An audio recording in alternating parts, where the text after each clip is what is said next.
I moved into apartment 3B in mid-September. It was supposed to be a fresh start. After the divorce, I just wanted somewhere quiet where I could hear my own thoughts. No shared walls, no drama, no loud neighbors, just peace. The building was old, 3 floors, 6 units total, tucked between 2 aging townhouses in a part of the city no one really notices. That's exactly why I picked it. The landlord, Mr. Klein, was a gaunt man in his 60s, always in a brown cardigan, always chewing gum. He didn't talk much unless you were late on rent, which I wasn't. Only one other tenant at the moment. He told me when I signed the lease.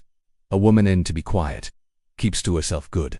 I liked that. The apartment itself was small, but comfortable. A creaky floorboard near the bathroom. A refrigerator that hummed louder at night, but nothing I couldn't live with. I unpacked everything in one weekend and spent my first Monday night there sipping whiskey on the couch, watching the rain tap the living room window like a metronome.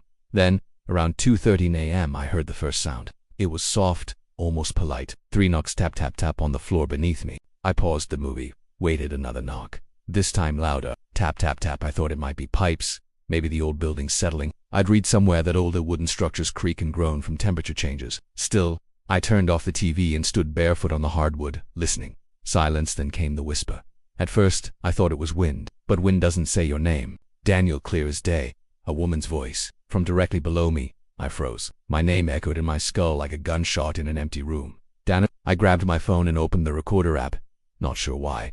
Maybe to prove to myself it was real. I tiptoed to the floor, got down on my knees, and pressed my ear against the boards. Nothing. I didn't sleep that night. The next morning I asked Mr. Klein about the tenant in 𝐶𝐵. She's not there, he said, fumbling with his keys. Hasn't been for weeks, left without a word. Took nothing with her. But you told me someone lived there. She did, maybe she came back. I haven't checked in a while. He pulled a ring of old brass keys from his pocket.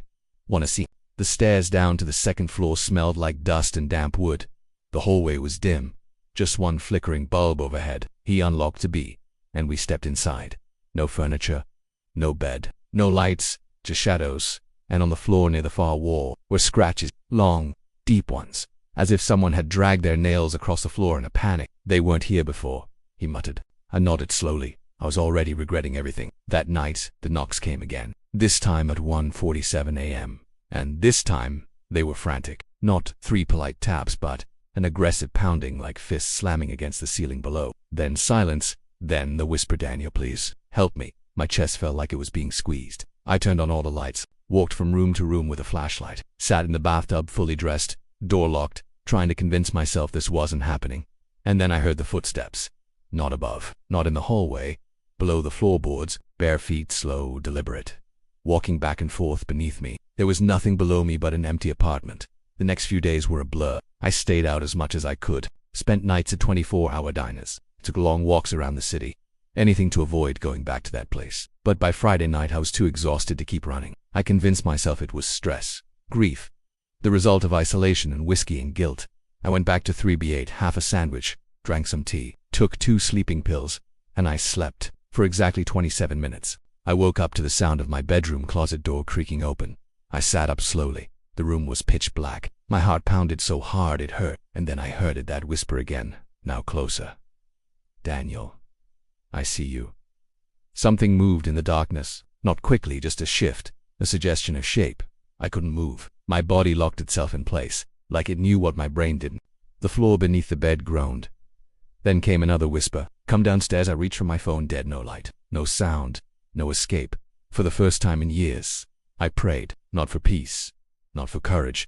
I prayed that morning would come, and eventually, it did. The next day I walked to the public library and started digging. Not online. I needed physical records, property history, newspaper clippings, anything. It took hours, but I found something. In 1993, a woman named Clarissa Henson lived in 𝐶𝐵. Neighbors reported hearing crying, screaming, and loud banging coming from the apartment over several nights. Police visited the building multiple times, but no one answered the door. On October 18th, Clarissa was found dead in her bathtub. She had clawed her own face beyond recognition. The official report said suicide, but the paramedics noted something strange. The words "he watches from above" carved into the tile wall, scratched with her own fingernail. I live in 3B, above her. That night I packed my bags. I didn't care about the lease, didn't care about losing my deposit. But as I walked toward the door, it slammed shut in front of me. Then all the lights went out, and from the floor, I heard a soft voice. I'm not done with you yet. I stood there in the dark, holding my breath, heart punching my ribs like it wanted out of my chest. The door to my apartment, the only exit, had slammed shut and refused to budge. I twisted the knob, slammed my shoulder against it, screamed for help, but it wouldn't move. And then came the sound again. From below, scraping, dragging, as if something was being pulled across the floor beneath mine. No, not something somewhat. It sounded like fingernails on wood and a body being dragged by its hair. I backed away from the door, still breathing hard, and made the mistake of looking down. Right near the edge of my hallway, the floorboards were bulging upward, ever so slightly, like something was pushing against them from underneath. A voice, low and trembling, rose through the cracks.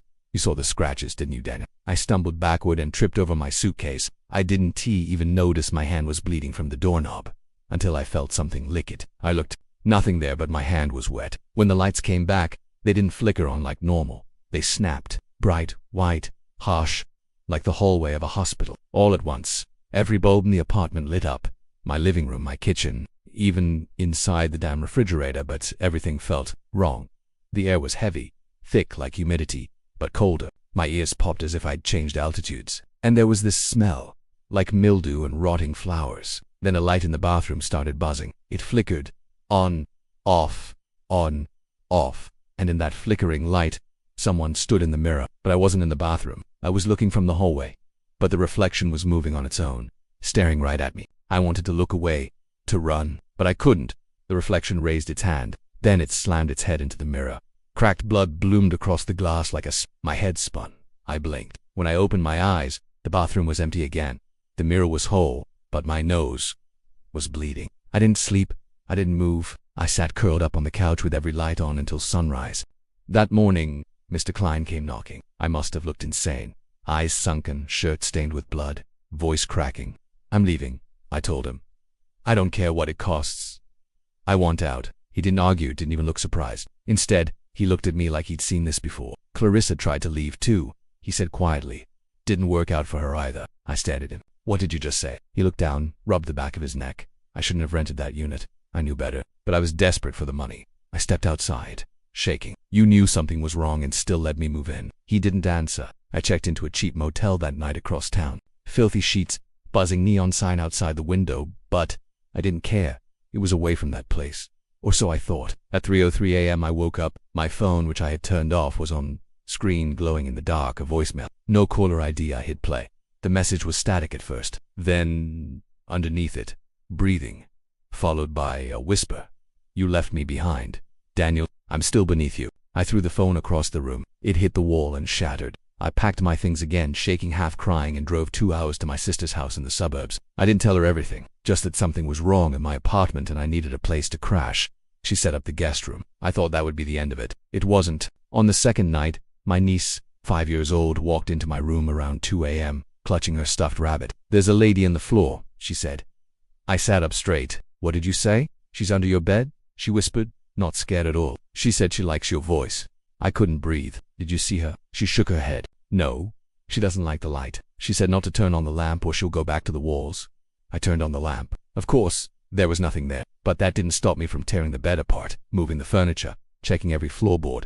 My niece watched from the hallway. Then she said something that made my blood run cold. She said her name is Clarissa. I called a priest the next day. Not a dramatic exorcism or anything, just a quiet blessing. Something I thought might help. He listened, he prayed, he sprinkled water. He said I was probably dealing with a spiritual remnant.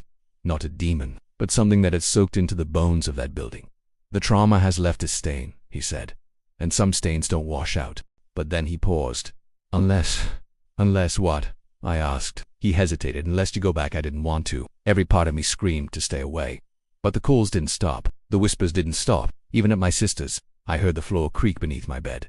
Saw the lights flicker. I knew then. It didn't matter where I went. It was attached to me now. So, I went back. Mr. Klein was gone. The door to 3B was open. My apartment, empty, no furniture, no lights, no sign I had ever lived there. Just like the B, but the walls whispered. I could hear them, Daniel, downstairs. Please. I didn't want to. God knows I didn't, but something. Curiosity, or maybe the thin thread of sanity I had left, dragged me to the stairwell, down to 2B. I expected it to be locked. It wasn't. The door swung open before I even touched it. The apartment was darker than I remembered. The air was thick again. That same mildewy weight. The floorboards in the living room were torn up now, literally ripped open, like something had crawled out of the crawl space beneath. In the center of the floor, a trapdoor I had never seen before. I stood there, staring at it. It creaked open, just a few inches, and I heard her soft whispering, Daniel, it's time. The trapdoor in the floor of the apartment to be stood open like a mouth, a black square in the rotted wood, barely wide enough for me to fit through. My legs didn't feel like they belonged to me anymore. The whisper came again, low, sweet, coaxing. Come down, Daniel, just for a moment. I don't remember walking toward it. I only remember standing over the hole and seeing stairs, narrow, steep, wooden, descending into pitch darkness. No smell of dirt or mold, no musty air. It was cold, dry, like air that hadn't been breathed in decades. I stepped onto the first stair. The second one cracked. I should have turned back. But some part of me, the part that needed answers, closure, anything, pushed me on. I took a flashlight from my jacket pocket, clicked it on, and descended into the dark. The stairs led into what looked like a basement, but not like any I'd seen. The walls weren't brick or concrete. They were plaster, peeling in wide, curling sheets, like wallpaper hiding scars. The space stretched longer than the building should allow. Too wide, too deep. My light only reached a few feet ahead. Everything else stayed swallowed in black.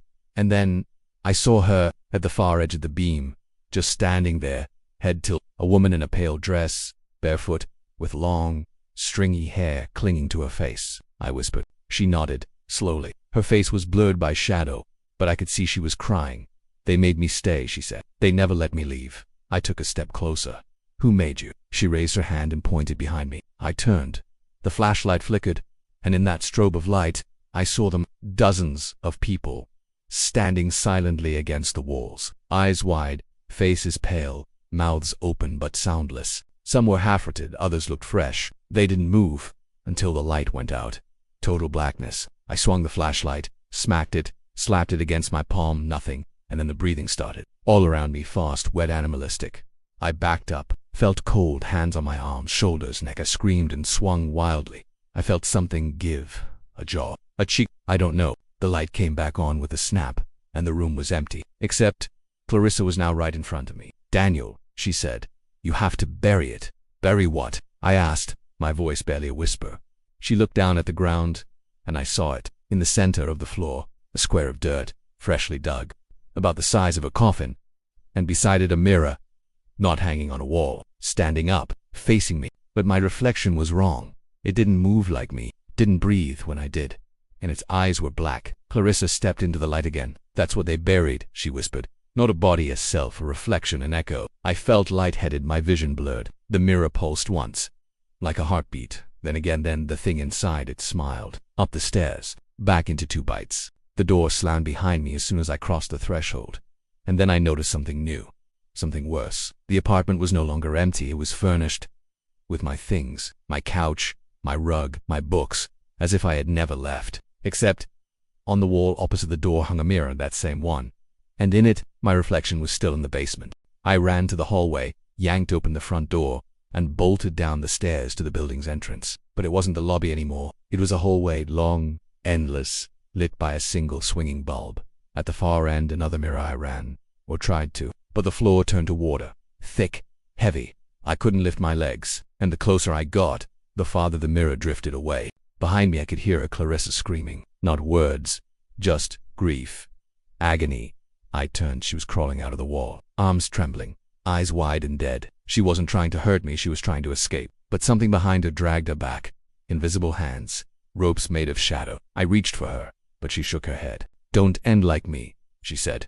Don't live here. Don't die here. I woke up in the hospital. A maintenance worker had found me in the alley behind the building, bleeding from the head, muttering in my sleep. They said I'd jumped, or fallen. No one knew for sure. But here's the thing, my apartment, it doesn't exist anymore. The address, vacant lot, burned down in 1996. There's no building, no Mr. Klein, number 3B. And Clarissa Henson, she died in 1973. I've been in therapy ever since. They say I imagined it all. A psychotic break, triggered by stress. But sometimes, late at night, I still hear the knocking, tap, tap, tap, and when I look into the mirror, sometimes I see something staring back, something that isn't me.